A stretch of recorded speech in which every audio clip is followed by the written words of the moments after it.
Essa aula 8 é toda ela dedicada, né, à discussão de indutores, autoindutância. Vamos falar, portanto, desses elementos, né, num circuito que são importantíssimos, né? Os indutores, a bobina, em geral, poderíamos... É um indutor, né, por excelência, né? De qualquer maneira, indutores têm um papel importante no circuito, né? Qual seja, armazenar energia, né? Mas, diferentemente dos capacitores, né, os indutores armazenam não uma energia elétrica, né, armazenam energia magnética, né? De forma que a energia, né, ela está concentrada aqui dentro, na realidade, porque é aqui que existem os campos. Em geral, a gente considera os campos externos como sendo nulos, né? De forma que não tem campo externo nulo, então ela está no interior aqui, né? Muito bem, então ela tem essa função e é importante, né, que a gente compreenda, né, que onde existir um campo magnético, nós teremos naquela região uma energia magnética que é proporcional ao quadrado do campo magnético, né? Agora, aqui nós estamos falando de densidade de energia, né? E a energia total é a integral da densidade de energia, né, sobre todo o volume onde você tem os campos magnéticos, né? O fato é que essa energia é proporcional a uma grandeza física, né, que é a indutância, né? E a indutância, claro que é algo que caracteriza um indutor, uma grandeza física que caracteriza um indutor, e ela depende muito da forma geométrica, é como o capacitor, né? Depende da forma geométrica, né? Depende do que tem no núcleo, né? Do material que tem no núcleo, né? Então, são características geométricas e também do material, né? Do material magnético, né, que está no núcleo. Muito bem, então vamos começar, Cláudio, falando dos indutores. Os indutores. Bom, os indutores então são, na verdade, bobinas, ou seja, um fio enrolado, né, que pode ser em forma toroidal, como este. Então, isso daqui eu peguei de uma placa de um circuito impresso, né, de um computador, de sucata, e lá tem vários indutores. Então, aqui um núcleo de ferro e um fio enrolado. E aqui os terminais. Aqui, outro tipo de indutor. Aqui um menor. E aqui um bem pequeno. Existem menores ainda, né? Então, no circuito impresso, dependendo da frequência, dependendo do objetivo, da finalidade, você tem indutores de tudo quanto é tamanho, né? Até indutores, isso aqui é um indutor. Né? É uma bobina, mas em corrente alternada ele serve como um indutor, tem indutância. Então, em corrente contínua, quando eu coloco uma corrente contínua aqui, ele vai no início fazer a passagem de uma corrente elétrica, depois a corrente se estabiliza e praticamente isso aqui é um fio, né, com uma certa resistência. Não tem o papel do indutor. Agora, se eu tenho um campo, uma corrente alternada, aí sim, aí ele vai servir como indutor, ele vai então reagir a esse campo alternado e vai ter então uma certa reatância, né, além da resistência normal. E a unidade que a gente utiliza para a medida de indutância é o R.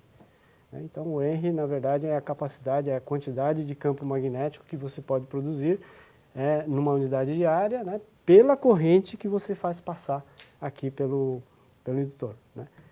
O R, então, é o Tesla vezes metro quadrado por ampere, né? Então, Tesla é o campo magnético, né? Metro quadrado então, é a superfície. é a unidade do Sistema Internacional de Medidas, exatamente. É dela que você está falando, exatamente. Né? É a quantidade de campo, né, que você consegue produzir por área, né, na unidade de área, por corrente que você faz circular aqui nessa bobina, então. O Cláudio agora vai nos explicar, né, como fazer medidas de indutância, né? A indutância é uma característica, né, do indutor, né? E ela é relevante porque a energia armazenada num indutor, quando você tem limites para a corrente é fixa, por exemplo, aquela que você tem à sua disposição. Então, para um valor fixo da corrente elétrica, a energia cresce linearmente com a indutância. Então, quanto maior for a indutância, maior é a capacidade de armazenamento da energia, né? É claro que sempre pensando na mesma corrente, porque também depende da corrente elétrica, não é isso? De forma que o Cláudio, então, vai nos explicar, né, como medir indutância e vai chamar a atenção, né, para um fato curioso, né? A questão do núcleo, né? Como isso muda, e muda para bastante. Então, se você quiser armazenar bastante energia, né, cuide de ter um núcleo de ferro. Né? É isso, Cláudio? Então, vamos lá. Tá. Então, para medida de indutância, os multímetros digitais, hoje em dia, têm essa escala de indutância. Então, temos escalas aqui de capacitância, resistência, tensão, corrente. E, nesse caso, eu tenho de indutância também, né? Então, a indutância, nesse caso, vai de 2 henries, né, que é a maior escala de indutância, até 2 milihenries, né? Então, é possível medir coisas até milésimos de milihenries, né, ou microhenries. Então, para isso, a gente liga aqui o multímetro, né, e, por exemplo, vamos medir aqui a indutância desse toroide aqui. Então, basta colocar nos terminais aqui do toroide. E aqui eu tenho, então, 1,8 milihenries, né? Esse maiorzinho, então. Então, como ele tem uma bobina, um toroide um pouco maior, tem um núcleo de ferro, né? Ele tem uma indutância maior. Aqui uma bobina menor. Então, tem um bom número de rolamentos, que também depende do número de rolamentos. Sim, né? sim. Isso é outra coisa que eu esqueci de mencionar. Exatamente, o número de rolamentos. Depende do número de rolamentos. Sim. E aqui, então, é 0,2 milihenries, né? Então, bem menor do que aquela bobina lá. E agora um pequenininho, né? Esse daqui, por exemplo. Aí você tem poucos enrolamentos, na verdade. Pouquíssimos enrolamentos. Tem 4, 5? Não, tem mais um pouco, né? Tem enrolamento embaixo também. Então, aqui eu preciso, no caso, mudar a minha escala, né? Colocar uma escala mais sensível, Nossa. Né? Porque a indutância aqui, no caso, é muito, muito pequena, né? Então, no caso aqui, eu tenho 1 a 2 microhenries, né? Micro, né? Então, é uma indutância muito, muito pequena. Agora eu vou pegar essa bobina, que tem 300 espiras, certamente tem uma indutância muito maior. Então, colocando aqui nos terminais, a gente vê que estourou a escala, né? Quer dizer, tem que colocar numa escala. Aqui eu tenho uma escala de milihenries, né? Aqui uma escala de henry, então aqui escala de 200 milihenries, 2,6 milihenries. Ok. 2,64 milihenries. E mostrar agora a influência. Aqui eu tenho núcleo de ar, né? Quer dizer, aqui não tem nada. Se eu puser aqui um núcleo de ferro, né? Vamos ver que a indutância aumentou, né? Foi para 12, né? Quase 12 milihenries. Sem o núcleo, 2,64. Quer dizer, aumentou quase 6 vezes, né? Ok. Você aumentou por um fator 6 aí. Quase 6 vezes, exatamente. É uma forma de turbinar, né? Aumentar a indutância, né? Armazena mais energia. Porque essa é uma outra característica, além do número de espiras ou de enrolamentos, né? Depende também do material do núcleo, sim. E da forma geométrica também, né? Sim. Mas, em geral, a gente tem espiras basicamente com essa forma aqui, né? Ou circular, né? Ok. Vamos comentar um pouco, né, sobre um fenômeno curioso, né? de autoindução, né? Indução da passagem de uma corrente, quer dizer, eu tenho aqui um circuito, né? Por ela você faz passar uma corrente elétrica.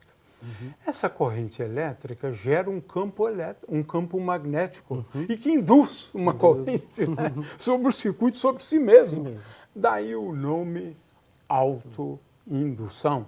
E coeficiente de indutância é um coeficiente de autoindução em geral, mas existe também indução mútua, né? Essa aqui, né, induz uma corrente numa outra bobina, num outro indutor, né, e assim por diante. Mas um dos efeitos, né, Cláudio, da autoindutância, né, é que a corrente ela começa do zero, mas não atinge imediatamente o valor final, né? Ela vai devagar e às vezes até supera o valor depois dela fixo, né? De forma que esse é um efeito, né, da autoindução. Aliás, o circuito RLC funciona também de uma forma bastante semelhante, né? O LC, né? Mas, de qualquer maneira, vamos a esse próximo tópico aí. Tá. Então, aqui é uma experiência simples, né? Uma bobina, a gente vai usar um núcleo de ferro e uma pilha comum e uma lampadinha de neon. Tem um gás neônio aqui. Então, para ionizar esse gás, para fazer esse gás emitir luz ou fazer esse gás virar um condutor, eu necessito de um potencial de 90 volts no mínimo. Ok. Né? Então, para mostrar que uma pilha, por exemplo, não é capaz de gerar essa tensão, né? Aqui tem 1,5 volts apenas, né? Então, vou ligar... ela não vai acender, né? Só para mostrar, eu vou ligar aqui, né? Um terminal aqui na pilha e outro terminal aqui. E você veja que não acontece nada. A tensão não é suficiente para ionizar o gás, né? Então, como eu posso fazer essa lampadinha de neon acender com uma pilha? Né? Então, vou usar o princípio da autoindução. Ok. Então, a ideia é colocar a bobina aqui no núcleo, né? Você melhora muito mais a indutância, né? Isso aqui eu fecho aqui, melhora ainda mais. E agora eu vou ligar aqui os terminais do fio. Vou colocar a lampadinha de neon aqui nos terminais também. Então vou virar para cá para a câmera poder pegar melhor. Então aqui no lado já coloquei, do outro lado eu só encostei ali, né? Então ele está lá aqui encostado, né? E aqui está a lampadinha de neon aqui. E agora eu vou ligar os terminais aqui, né, da pilha. E no momento que eu ligo, não acontece nada, né? Mas quando eu solto, ligo, não acontece nada, mas quando eu desligo, ele acende aqui a lampadinha. Olha. Se eu puser o dedo ali, leva um choque, né? Leva um choque forte, porque a tensão no ali é mínimo 90 volts. Tem mais de 90 volts, volts ali, certamente, né? Então, aqueles brinquedos, né? Aquelas canetas que dão choque, não sei se você já pegou algum, ele usa esse princípio, né? Tem uma pilhazinha lá, um indutor, e ele usa esse efeito da autoindutância, que quando você liga e solta, né? Ele forma uma faísca, né? Então, ele leva um choque, né? Então, com uma pilhazinha, você pode fazer esse brinquedo, né? Interessante. De dar choque. Então, quando você liga, a corrente tende a crescer. Né? Mas pela lei de Lenz, a corrente então vai criar então um campo que vai contrariar o crescimento dessa corrente. Isso. Então vai ter uma força eletromotriz, né, para se opor, né, a esse potencial aqui da pilha. Mas quando eu desligo, acontece o contrário. Sim. Né? Então vai criar exatamente, uma força eletromotriz a favor aqui da pilha. Ela evita aumentar rápido, mas também evita diminuir rápido. Diminui muito, exatamente. E no segundo caso, a tensão vai se somar com a da pilha e vai ser uma tensão muito maior, então. É isso. Né? Não, então, foi isso que você demonstrou aqui, exatamente, né? Fantástico. Né? Quando você liga, não acende, mas quando você desliga, ele solta essa faísca. Indutores, né, são elementos importantes num circuito. Uma das funções principais, né, dos indutores é armazenar energia e colocar à disposição, né, do sistema quando houver a necessidade, né? O fato é que, num circuito, a gente dispõe indutores, né, fazendo arranjos, né, de indutores. Esses arranjos a gente classifica em duas categorias, né? Arranjos em série e arranjos em paralelo, né?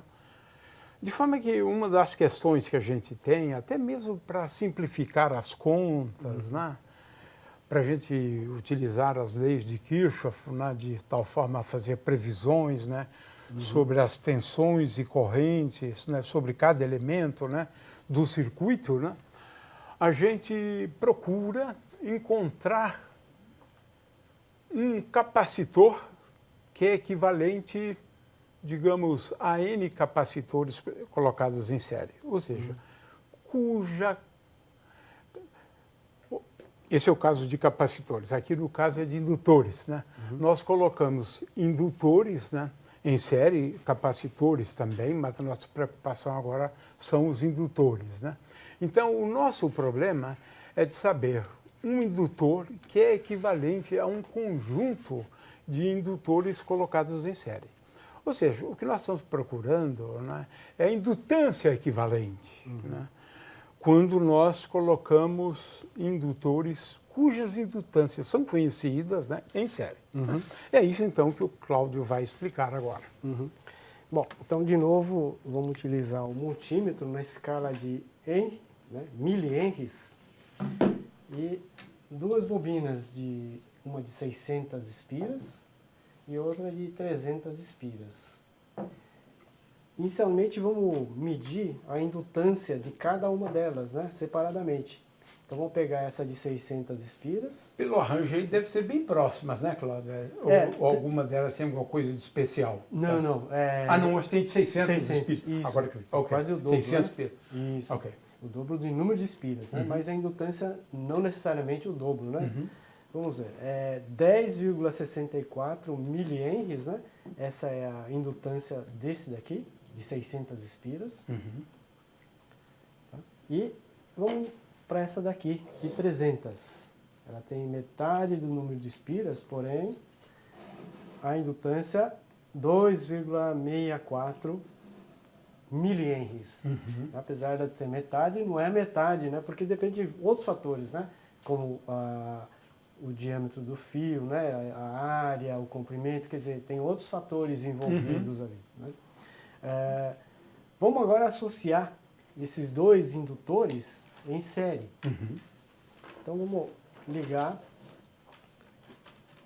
Você vai determinar experimentalmente, né? Sim. Como que seria, né? A indutância equivalente agora, né? Exatamente, a indutância equivalente.